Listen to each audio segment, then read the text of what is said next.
LFL baby. You know, we never thought it'd come to this. We never thought we'd actually say these words. But since we've been seeing all the stuff on social media and everything that's been going on, I think we can officially say together that men are trash. Men are trash. Men are trash. YouTube has been It's messy. Grab that camera. You better grab that.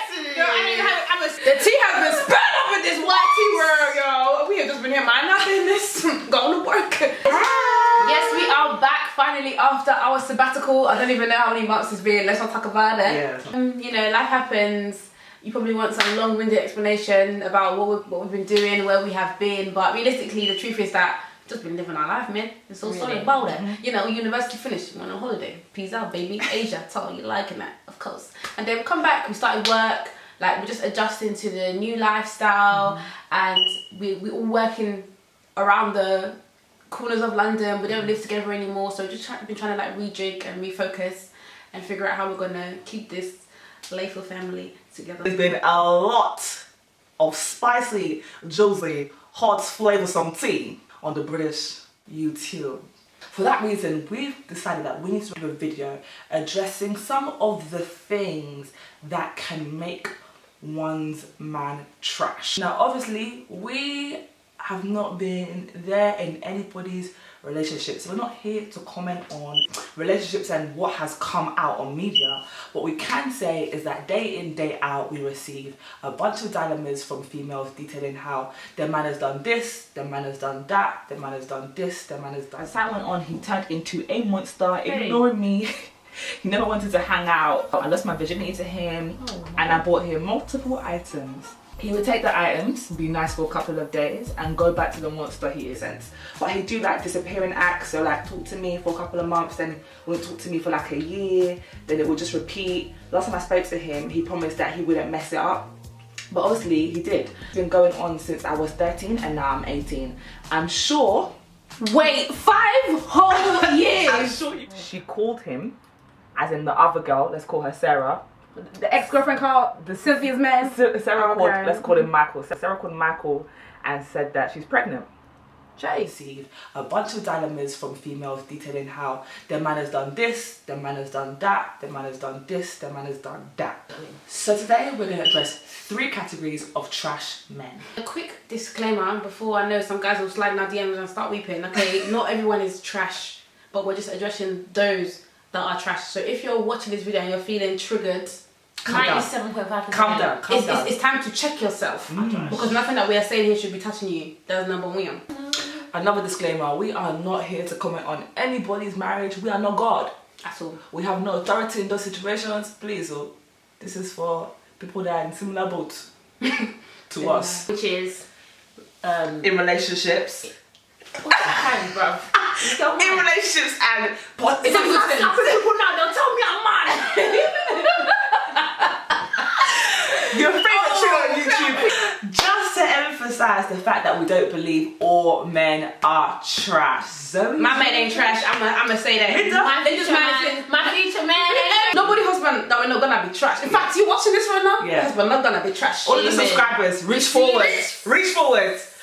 Say, my husband will not be trash in Jesus' name. Amen. And if you don't believe that, words have power. Words have power. So say it and mean it. Those that are sitting there tight-lipped. No. I don't want to see email. First of all, let me say, Doom. you can't accuse me of all the things you know that you are guilty of. That's what they like to do. And I see that it is easy for you to blame everything on me. That's what they like to do. That's the case. Hey! The most common Good for trash kind of man, you know, who belongs in the baller, you know, like that's tree for trash, are cheating us men. So for me, cheating can be physical or it can be emotional. So physical, obviously, your man out there kissing another girl or sleeping with another girl. Or emotional, so you're calling another woman sharing your problems, confiding in another woman, like things that me and you should be sharing together, like you're sharing it with her. Like, somebody could be thinking like, what is emotional cheating? They haven't really fully grasped what the big deal is. And what the big deal is like, obviously people understand like physical intimacy, but they don't understand like the depth of emotional intimacy. And how do I become intimate with somebody is I share a certain level of vulnerability with you. I share my problems with you, and I allow you to be a support to me, and that is intimacy right there. So if I'm robbing you of the opportunity to support me and I'm giving it to another person, I'm essentially like having a relationship with somebody else whilst I'm in a relationship with you. For you guys, when is enough enough? Like, what do you have to see for a guy to do in the sense of the cheating category that you'll be like, yeah, nah, man's kind? I've been in one too many situations where my intuition obviously has led me to see things I don't want to see. So from time, even I'm feeling like, should I look at your phone? And it may seem like, oh, but what if you look and nothing's there? My intuition asks these men, it's too strong. And no man then will say, oh, this woman's intuition, it doesn't exist.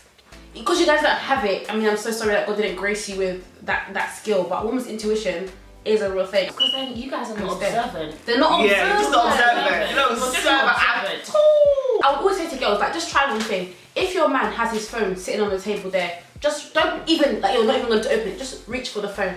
If this guy starts flying, do a long jump just to get to his phone, let me have a look. Yeah. I'm telling you. No, that, for me, if I see that, hey, I'll even draw my hand like, say, swear, this is what's going on in front of my eyes. I agree with the whole like phone thing, but I like concrete. Yeah, so you want to do your investigation? I want to do my investigation because I don't like any loopholes in it. I don't like people questioning me. I want to tie everything nice in a bow. I feel like maybe in certain situations when there's a grey area, it's not really, you know, solid that you've cheated. If I feel disrespected, I'll leave. If your behaviour is highly inappropriate and it has disrespected me, sayonara. Yeah, I don't have to anything. For example, for some reason I'm stumbled into your Instagram DMs and I see you're just greeting random chicks. I'm not. Sorry, what the hell? I hear what someone's saying. Nah, are you actually? Yeah. Don't say like, yo, you're right. Eyes. So what advice do you have for women who are in cheating relationships, particularly women who are in cheating relationships and they're looking for a way out? I've been in a situation where I was cheated on and I didn't leave straight away. Don't ask me why I did that. Obviously my head wasn't feeling correct those times. I guess it's got a lot to do with like self-love. In a situation, I know that a lot of girls will be like, oh, but I love him, what am I gonna do without him? But what are you doing right now with him?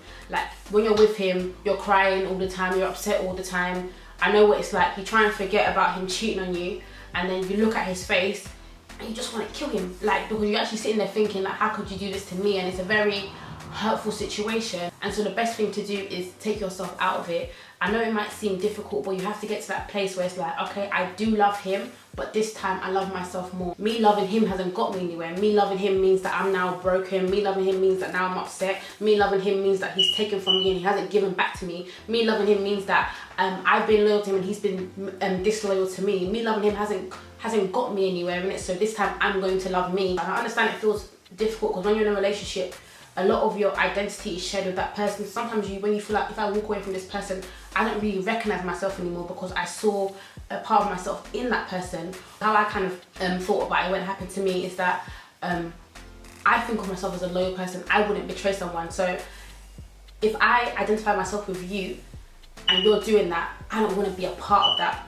because I want to be with someone that's loyal and someone whose behavior is similar to mine. But my point is just come to that realization that this time I want to serve me and I'm not going to serve you, because serving you has got me nowhere.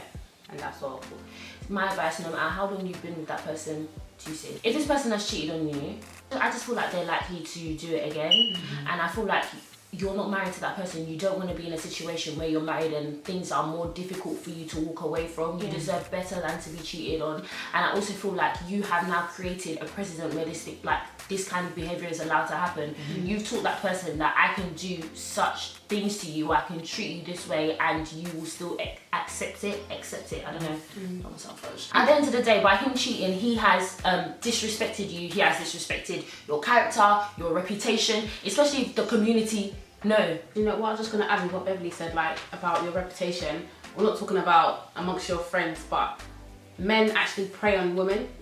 So some men will hear or know that you've been cheated on by your ex team, and they will personally pick you because they know that they can walk all over you like your ex team did. A common response we get when we give out this sort of advice is that I don't believe that I'm strong enough. When we don't know the root emotion, it's difficult to address something. So I don't think it's necessarily you believe that you're not strong enough. I believe that it's more fear. Fear of being alone, fear of never being wanted, fear of not finding somebody else going to be with you, fear of the fact that you might leave this trash man and find another trash man. But even if we just come from like a biblical perspective, the Bible says 365 times that you should not fear. It also says that we shouldn't be timid and that we should be bold and courageous. So I'm here to tell you, as much as you might feel like you can't do it, the God that is within you will help you get through. I also want to add, and what I find mind-blowing is that they'll say the man's cheating, they'll say the man's doing all sorts of extracurricular and just disrespectful behaviour, and then they will end with, I don't know if I should leave him because I think God might have sent this person to me, or this is the man that God wants me to be with. And that is collab.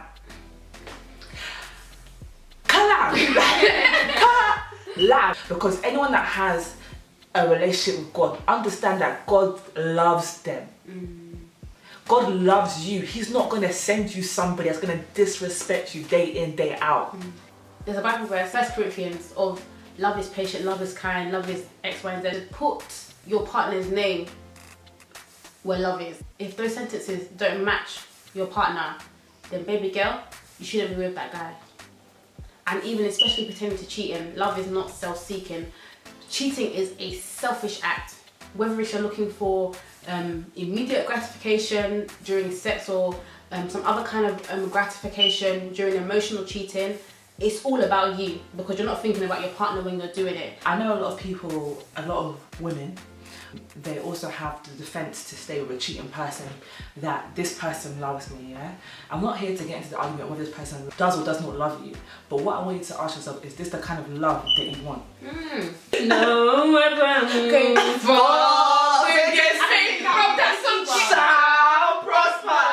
That song gives me too much. You will not prosper, man.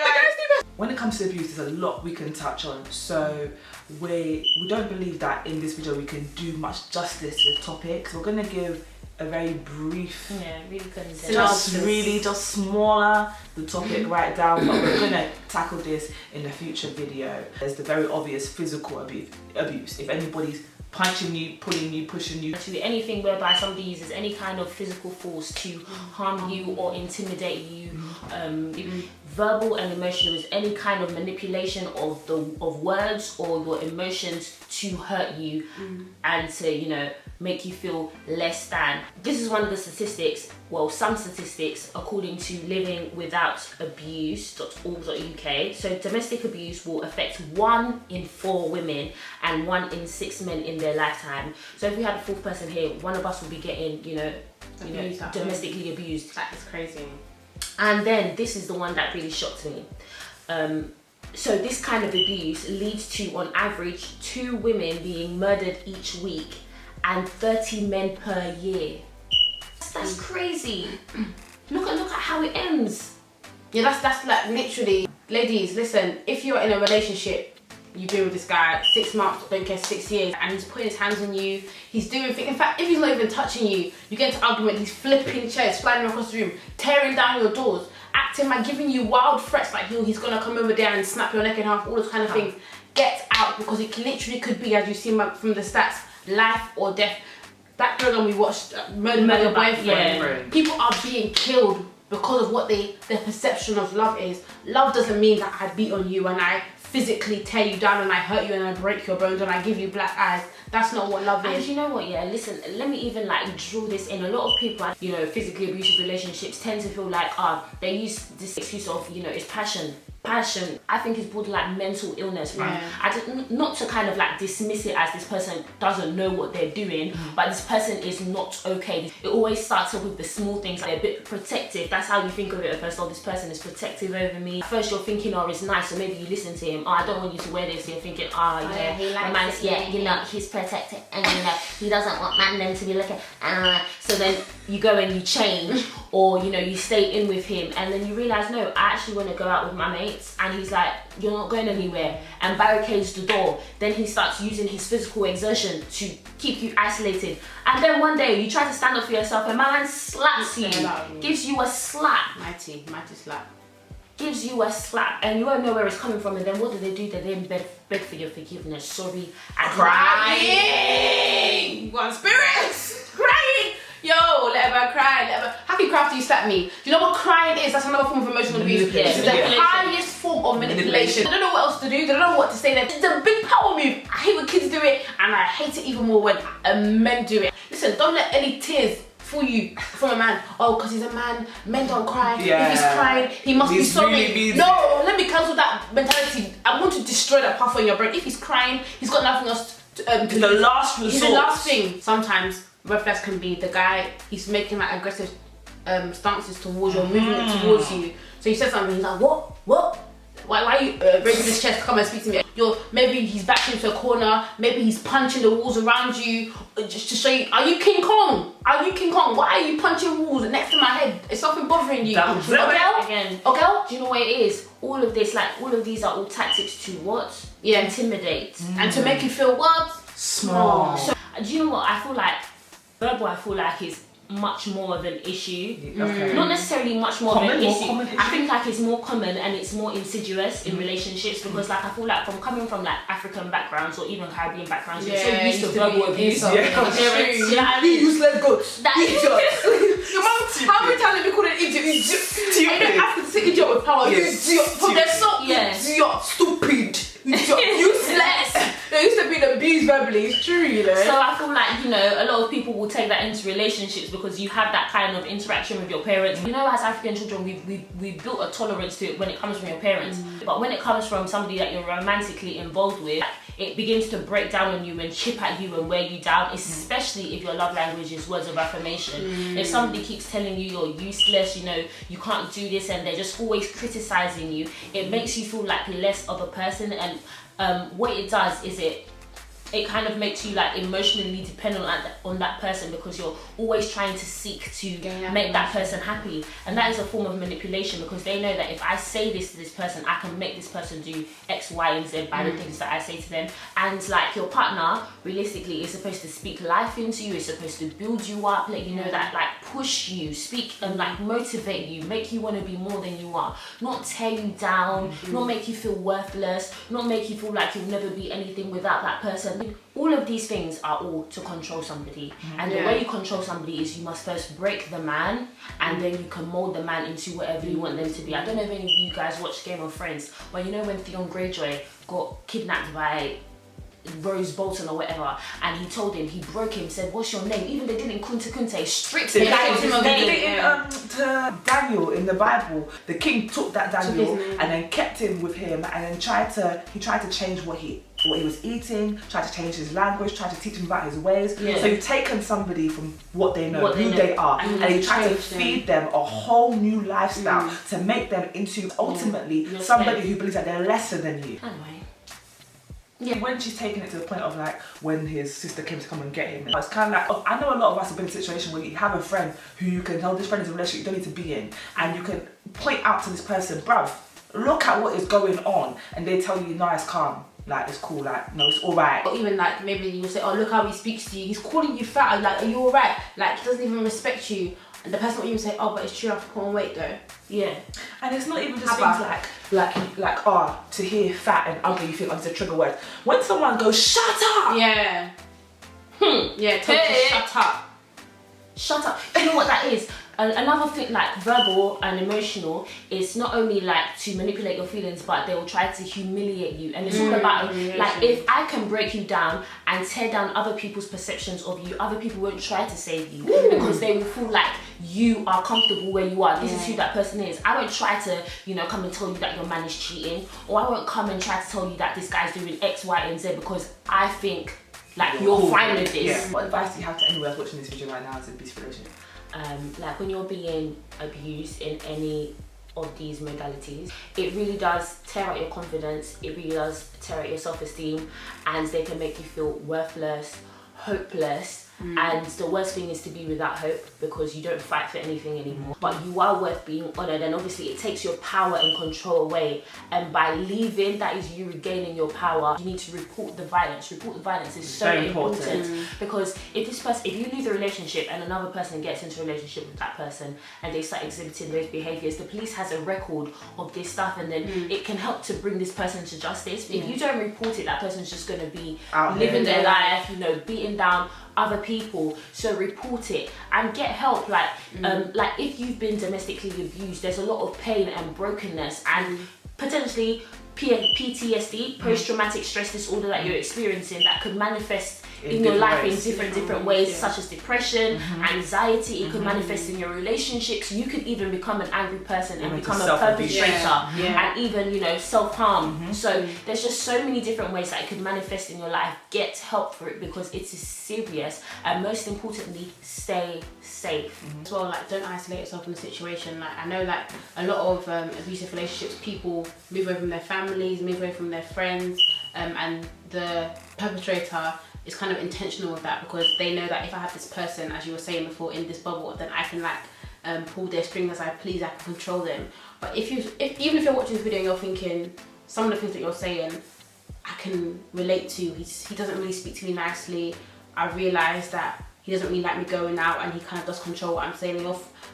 Even though you can identify you're finding it difficult to process it, go and speak to someone that's close to you, whether it's your mum, whether it's a close friend, and have a conversation with them and ask them what they think about the situation. And even though it might sound stupid, that you might not be able to identify that you're in an abusive relationship, help someone close to you identify that with you, because then it'll be easier for you to walk away. I just want to add to Zoe, think wisely about who you go to if you are trying to figure out, am I in an abusive relationship? Because at the end of the day, there's some people that will advise you wrongly or poorly in this situation. You trifling, good for nothing type of brother, ain't silly me. What haven't I found another? A baller, a junkie girl, to the ones that help me out. Instead of a scrubber heel who know what a man about. Can you pay bills?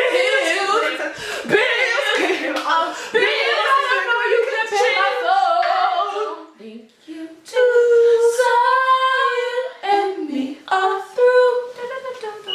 Leeches, these are these boys that will come and attach themselves to you and be driven you. They literally do not want to give anything back to you. They just want to take,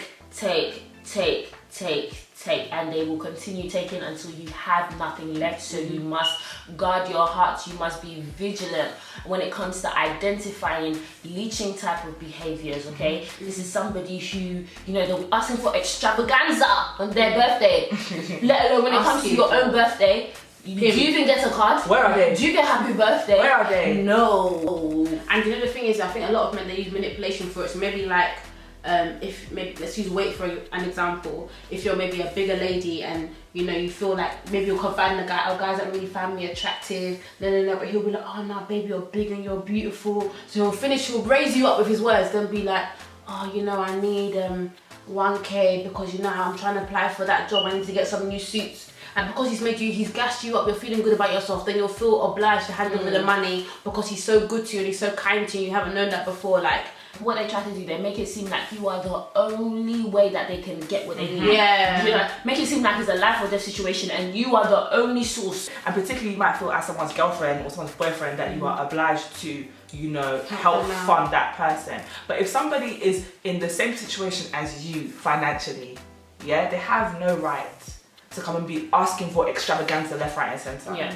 Because or even like pertaining to like love languages, like what you said before, like some people, because they actually like receiving gifts, like that's their love language, they feel like they want to show other people the love in the same way, but someone will take advantage of that. So yeah, do you know what I'm saying? I want to receive a gift and my partner saying they want gifts, but they can see that you're very giving, so they'll manipulate that trait of yours consistently to get what they want from you. I think even a good idea, if you're always getting something from someone and you think you're having a feeling that this person's only here for my money or what I can do for them, stop doing that thing and see how long they stay around for. Because if in 2 weeks they've disappeared, you know exactly what they were there for. So another type of leech is emotional leeching. When I think of emotional leeching, I think of somebody that comes to you to be counselled and to be consoled, but is never actually available for that to be reciprocated. So it's, and it always comes with heavy emotions, just a lot of baggage. But if you try to bring something to them, kind of like they're always diverting the topic to them. But this is happening to me. And they don't really have anything to say about your situation. And that's a constant thing. You're in a relationship where you feel like you've got an emotional leech attached from you, so the person is always leaving you feeling like emotionally drained. That's not how it is supposed to be in a relationship. The person's supposed to be available for you to speak to as well. It should be an exchange, not one-sided. I can't really open my mouth and say get up and leave, because some people are very ignorant to what they're doing, and you could try and raise it up in conversation. We can bring it up if the person decides, or they acknowledge what they've done, they try and improve, then that's good. But if they don't acknowledge what they're doing and say, oh no, I don't do that, X, Y, and Z, think of it like, can I live with this for the rest of my life? Do I want to do this? Or I need to be in a relationship where someone acknowledges my emotions and I can acknowledge theirs, because that's important to me in a relationship. Then my departing words would be for all of these situations, whether you're in a relationship with a leech, a cheater, or somebody who's abusive, you do, no matter how hard it seems, you do have the power to leave. And there was this really nice quote that I saw. It says, sometimes self-care is the unglamorous stuff. It's deep work and tough decisions. Be caring to you.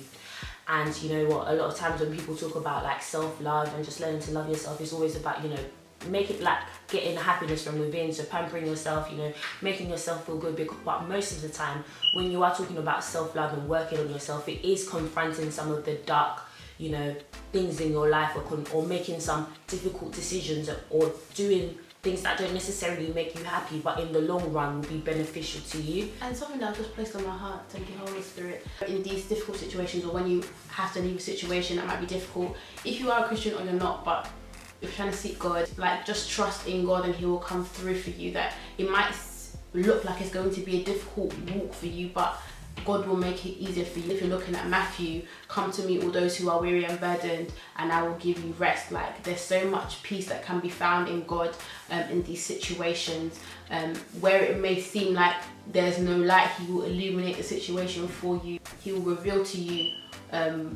that wasn't a situation that you should have been in. I think my final statement is, in any situation, always look at your future and ask yourself, is this the kind of person I want to be with forever? If that doesn't trigger something inside of you, ask yourself, is this the kind of person I want to be a parent to my child? Definitely. Do I want my son to look at this man as a model for what a man should be? Even if this person is not a good enough example for a growing human being, they're probably not good enough to be in your life. It was nice talking to you guys. We really hope that you enjoyed the video.